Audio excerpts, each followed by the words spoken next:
Hi friends, welcome to my channel.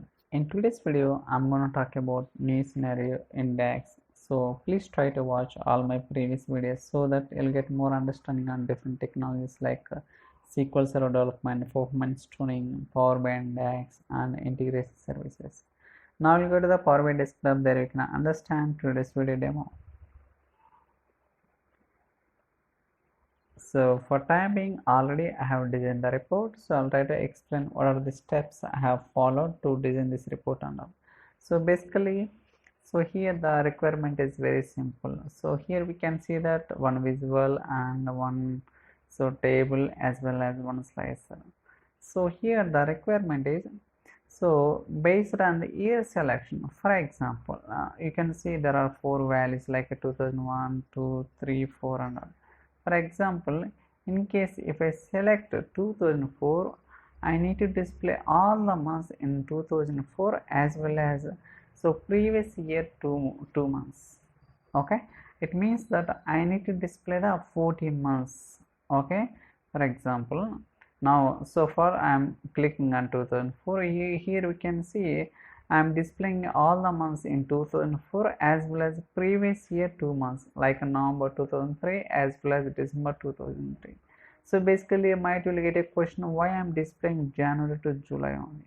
So basically in my data set there are only I have the sales up to July month only. Okay, so that's why I'm trying to display July only. For example, let me click on 2003. Now you can see I'm trying to display all the months in 2003 as well as previous year 2 months like November as well as December also. Same thing I'm trying to replicate into the chart, visual.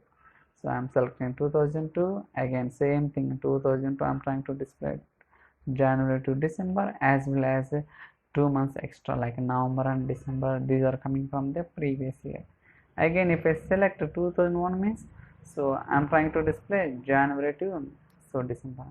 So basically here also, so in my data set I have the sales starting from the July month only. So that's why we're able to see July to December only.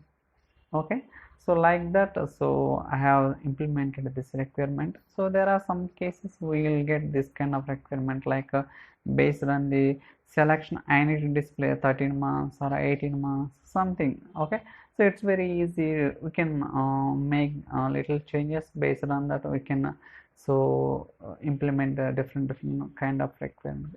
So now we'll try to understand what kind of logic I have written to get this logic. It's very simple only. Let me go through that. Go to demo measures, so click on test result. So let it open. So I think it's opening a little bit slow. Okay, try to zoom in so that we can see code clearly. Yeah, so here we can see there are three variables I have declared. So the first one is select year. So basically what I'm trying to do here, I'm trying to capture what are the value you have selected in the slicer. So for example, if I click on 2003, I'm trying to store that value into this variable. Again, I'm trying to find the max ranking but the selected year. For example, what do you mean by max ranking? In the sense like, for example, if I click on 2002, I'm trying to find the 2002 max year, like a month number we can say. I'm trying to generate the ranking for that. Again, I'm trying to declare one more variable here. I'm trying to return and calculate as well as filter. Within the filter, I'm writing the some kind of expression logic like ranking greater than equal to max ranking minus 14 as well as less than or equal to max ranking. So based on this expression, so what are the requirement we are trying to get so dynamically without no need to do any kind of hard coding. So I think that's all for today's video. So we'll try to cover more complicated and real-time scenarios going forward. So if you like my videos, try to subscribe and share to your friends, colleagues if possible.